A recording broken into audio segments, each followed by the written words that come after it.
गुजरात के साबरकांठा में बाढ़ के बीच कुछ लोग फंस गए, जिनको निकालने के लिए रेस्क्यू ऑपरेशन चलाया गया। अब मैं कुछ तस्वीरें आपको दिखा रहा हूं। इन तस्वीरों को आप देखिए, कैसे कार के ऊपर बैठकर लोगों ने खुद को बचाए रखा। ये साबरकांठा की रेस्क्यू ऑपरेशन चला और तब जाकर बड़ी मुश्किल से फिर इन लोगों को बचाया गया।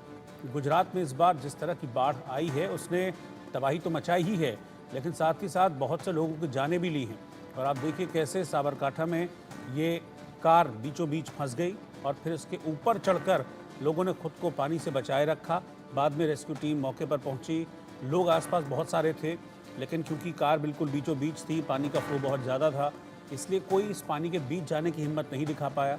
बाद में फिर रेस्क्यू टीम पहुंची और देखिए कैसे किनारे पर रस्सी लगाकर फिर यहाँ तक पहुँचे, इस कार तक।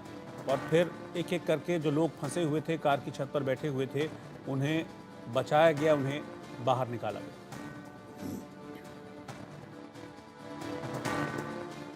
एक्चुअली आज सवारे હિંમતનગર પોલીસ કંટ્રોલ રૂમમાંથી કોલ આવેલ કે એક ઈડર નજદીક કરોલ ગામે નદી છે, ત્યાં એક કપલ ગાડી સાથે તણાયેલ છે એવો મેસેજ મળેલ। જે મેસેજ મળતા અહીંયાથી ફાયરની ટીમ ઘટના સ્થળે રવાના કરેલ અને ઘટના સ્થળે પહોંચેલ।